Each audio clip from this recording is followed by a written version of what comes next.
Hallo Leute, ich bin Falo Falto, Captain Falo Falto. Ich bin der Gründer und Frontmann der Band Pirates in Black. Spiele Gitarre und singe auch ein bisschen dabei.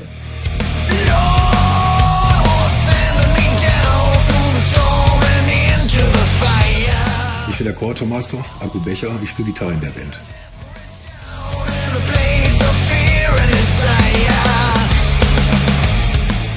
Hey, ich bin Karl Clover, der Gunner und spiele den Bass bei Pirates in Black.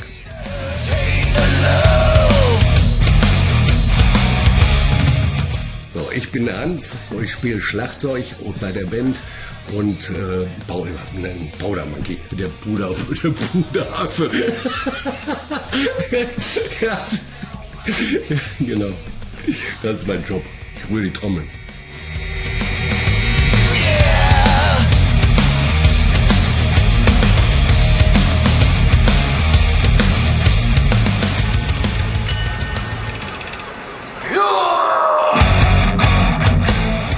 Ja, das Faszinierende an Piraten ist einfach, dass sie sich an keine Regeln halten. Viel trinken. Wir machen einfach das, was uns Spaß macht. Schätzraum. Da sind Gesetzlose. Und ich finde, das gehört und das passt auch zu dem, was wir machen.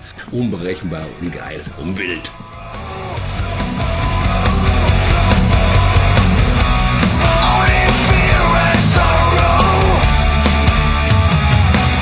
Pirates in Black.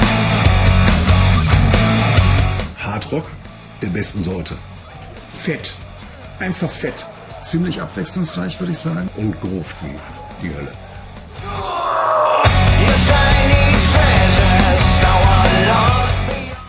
Also so unterm Strich würde ich sagen, etwa ein Jahr haben wir an dem Album gearbeitet. Ja, an dem Album beteiligt. Ich meine, wir haben es natürlich eingespielt, das ist ganz klar. Daneben haben wir noch zwei Gastmusiker für die Chöre gehabt. Das waren zum einen A.H. Sun, auch ein begnadeter Sänger, mit dem ich auch in einer anderen Band Musik mache.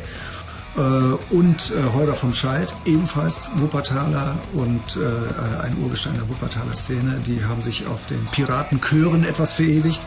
Dann muss man natürlich zwei wichtige Leute nennen, die sich mit der Technik auseinandergesetzt haben. Zum einen Peter Dirkschneider. Mit Peter Dirkschneider sind wir im Studio gewesen.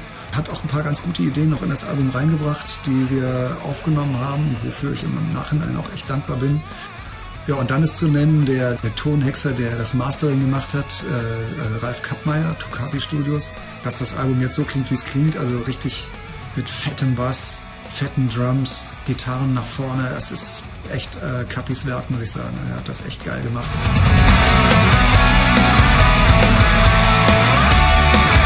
Ja, offizieller Release-Termin vom Album ist der 29. November 2019. Wir werden vorher am 29. Oktober schon Single auskoppeln. Das wird der Song My Name werden. Dann am 29.11. gibt es das Album dann tatsächlich elektronisch und auch in physischer Form an den üblichen Stellen zu kaufen. Und wir werden natürlich auch eine geile Release-Party dafür machen im Wirtschaftswunder Wuppertal. Piratenfete. Also wer kommen will, sollte sich als Pirat kleiden. Und dann werden wir das ein oder andere Fass rum leeren.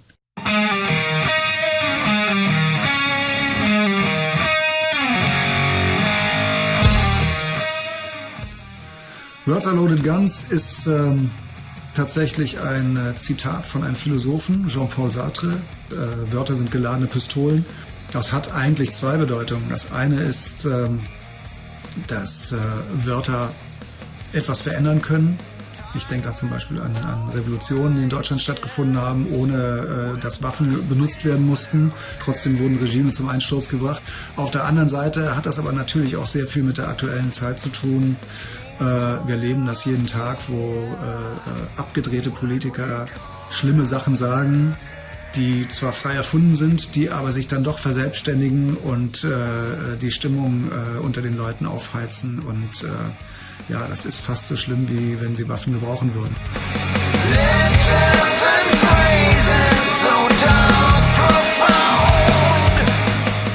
Es ist kein durchgängig fließendes Stück, sondern es ist ein sehr rhythmisch gehaltenes Stück. Groovt gut, also richtiger Stampfer, finde ich. Ne? Schöne Gitarrenarbeit dabei, stampfender Rockser. Haut richtig rein.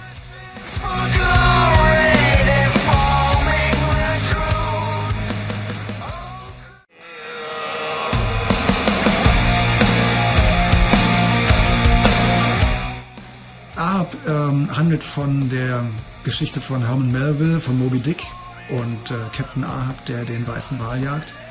Tja, der Song A passt zu uns. Ne? Und das ist einer der bekanntesten Ketten, die man überhaupt aus der Literatur kennt. Ahab war kein Pirat, aber ein Gesetzloser war es auf jeden Fall.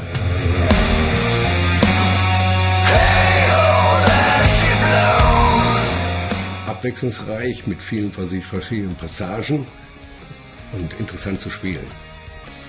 Bei Ahab gefällt mir am allerbesten der Schluss.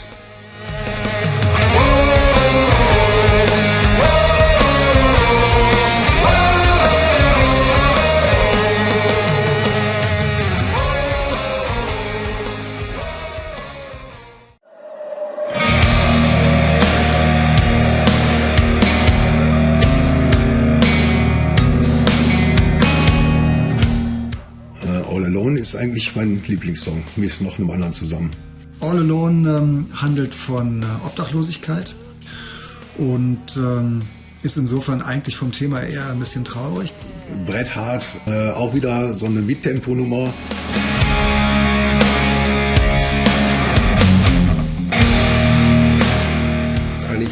Wie bei allen Songs, also abwechslungsreich ein paar, wo man die Mittelpart nicht vermutet nach dem Anfang.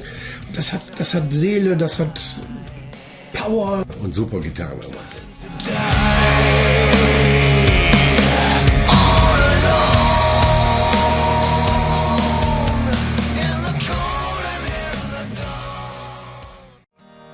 On a star, a nasty silly goon, wondering of fates to be a given.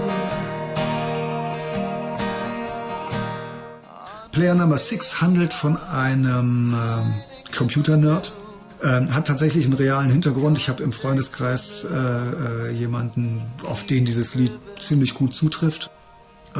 Junger Mann oder junges Mädchen, könnte auch ein Mädchen sein, der oder die sich eigentlich in der Traumwelt verliert und eigentlich nur noch in die Computerspiele eintaucht und da eigentlich immer weiter abdriftet.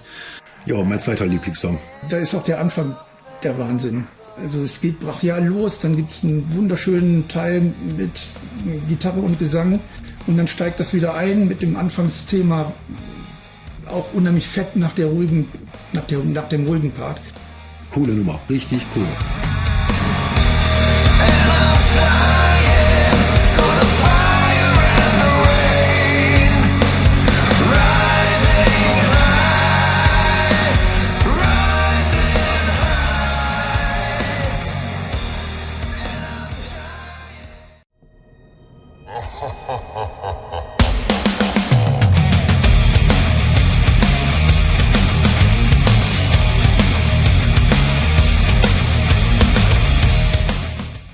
Mein Name, ich sage immer auf der Bühne, hier kommt gleich der Teufel. Ich hätte nicht gedacht, dass der Song so gut wird, als ich den so im Proberaum zum ersten Mal so gehört hatte und der Captain ein bisschen vorgespielt hat.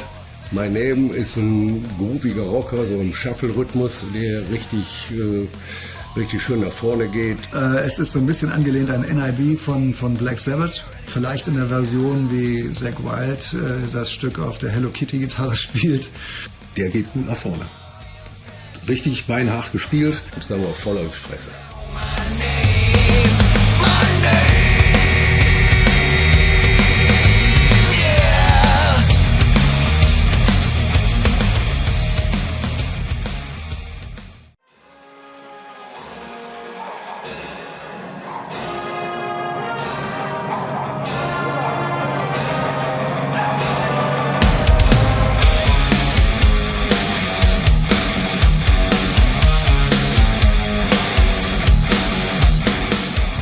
Ja, Omerta finde ich die Entstehungsgeschichte schon klasse irgendwie.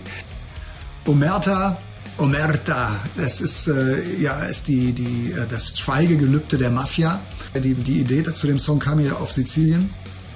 weil natürlich auf Sizilien die Mafia irgendwie allgegenwärtig ist. Zum einen natürlich als in Form von Touristensouvenirs. Der Pate steht irgendwie an jeder Ecke am Kiosk. Aber natürlich hat die Mafia auch ganz real auf Sizilien immer noch Macht und Einfluss. Das ist schon der Anfang, ist schon genial. Mit der Prozessionsmusik aus Italien. Vor unserem Apartment war so eine Karfreitagsprozession und ich habe irgendwie gedacht, das nehme ich mal auf. Danach, wie das Stück dann startet an sich. Schön hart gespielt, dann ein bisschen tiefer gelegt, die Gitarren dazu. Kurz, knackig und durch die Decke.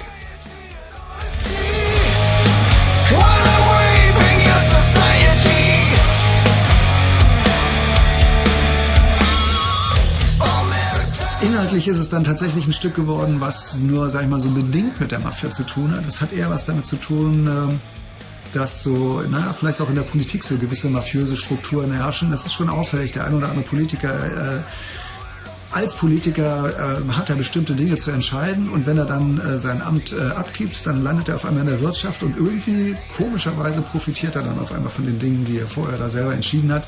Und irgendwie so richtig drüber geredet wird nicht. Ich finde, da passt Omerta als Titel ganz gut dazu.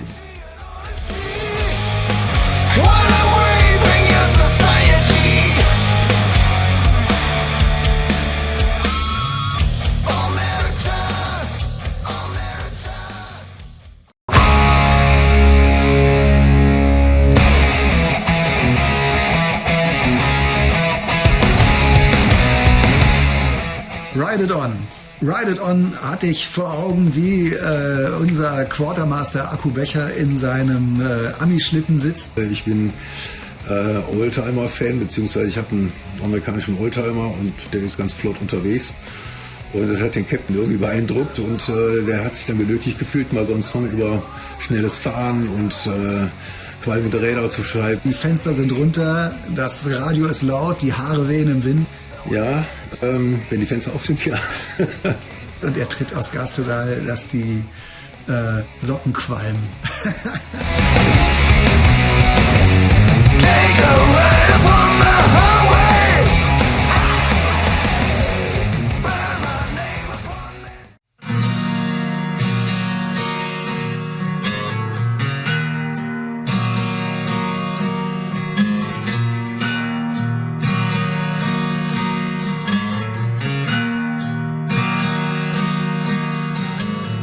Living, though you're gone. Bei Black Hole, irgendwie wollte ich was Trauriges machen. Ich weiß gar nicht wieso. Ich habe das dann gemacht, habe es aufgenommen. Das ging auch eigentlich relativ fix. Habe es ins Netz gestellt, wie ich das oft mache. Und Carl Clover war, glaube ich, kurz davor, mich anzurufen und zu fragen, ob ich mir gleich einen Strick nehme. Ich habe gedacht, ich müsste den Olaf anrufen, wäre irgendwas Trauriges, Furchtbares passiert. War aber wohl nur eine Flasche Rotwein, die geköpft wurde. Ist ein wunderschönes Stück. Sehr schön von den Gitarren aus, muss ich sagen. Hört euch das Gitarrensolo vom Akku an. Das knallt euch weg. Das ist ein Hammer. Time won't be a healer. I can't get up, though I try and try. I've got the cash, but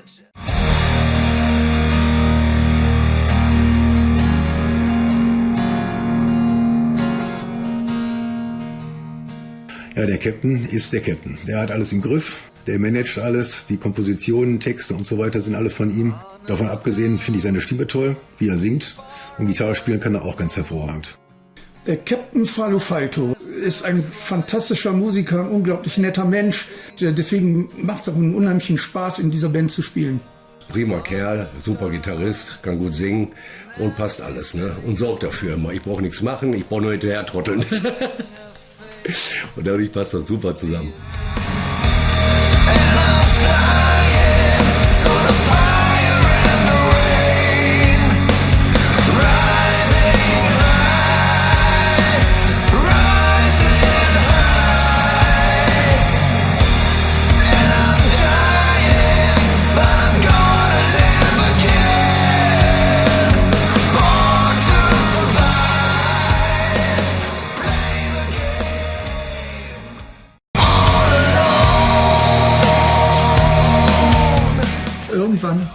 kam eine E-Mail vom Akku und da stand irgendwie sinngemäß drin: Aber noch Platz für einen Gitarristen mit viel Kram und Zeit hat. Für einen unterforderten Gitarristen, weil ich hatte nur eine Band und da passierte nicht so viel. Und die Antwort kam richtig prompt. Ja, da kann man nicht Nein sagen, ne? Also, und seitdem ist er dabei und es ergänzt sich einfach sehr gut. Der Akku lässt sich leicht ärgern, macht immer Spaß. Er mag nicht, wenn man besonders laut ist und immer meckern, wenn ich da auf der Dinger knüppel wie so ein Geisteskranken. Als wir uns das erste Mal getroffen haben, habe ich gedacht, oh, der Akku Becher, da waren wir bekannt als guter Gitarrist hier aus Wuppertal. Und es macht einen Heidenspaß, mit ihm zu spielen. Das ist total klasse. Irrer Typ und ein Bombengitarrist.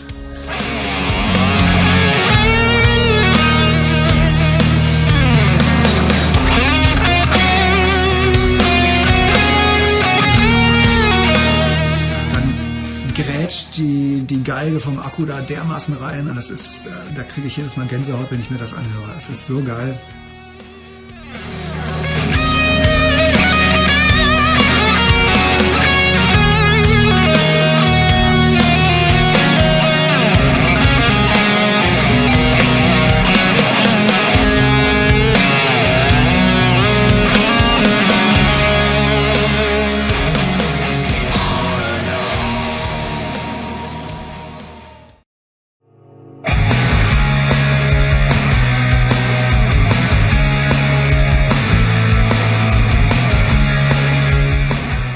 Ja, den Karl habe ich kennengelernt, als der Captain den mitgebracht hat. Muss sagen, erstmal ein super Bassmann. Das ist halt kein Bassist, der einfach nur in der Ecke steht und still dumm, dumm, dumm macht, sondern der bewegt sich auf der Bühne, der tanzt ab und der weiß auch, dass der Bass eben mehr als nur eine Note hat. Macht total Spaß, mit ihm auf der Bühne zu spielen. Ne, Groove drunter und ist eigentlich immer freundlich, immer der positive, beruhigende Typ bei uns, wenn wir so viel machen.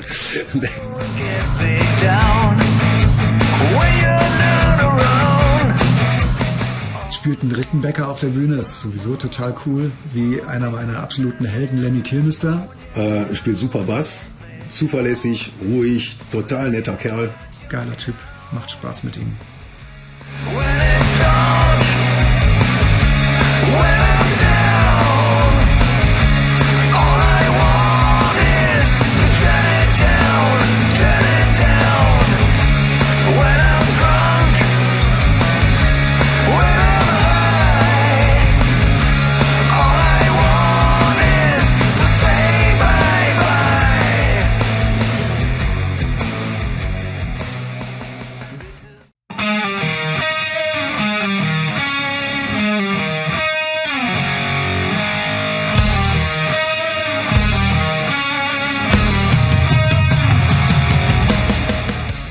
Hans Herringer, unser Drummer, unser Powder Monkey. Ja, was soll ich zum Hans sagen? Er ist ein Drummer, ne? Ein Verrückter.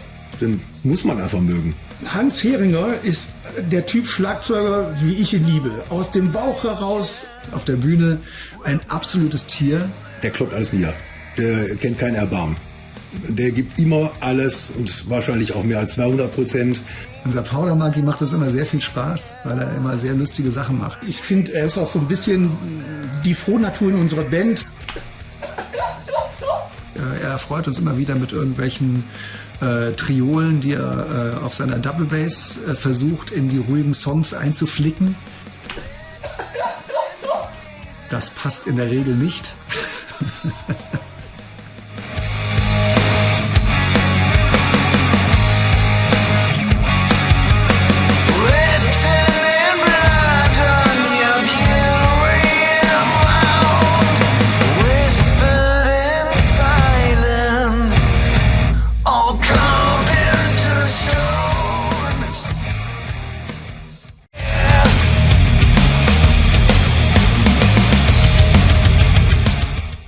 Also Leute, los! Kauft Das Boom.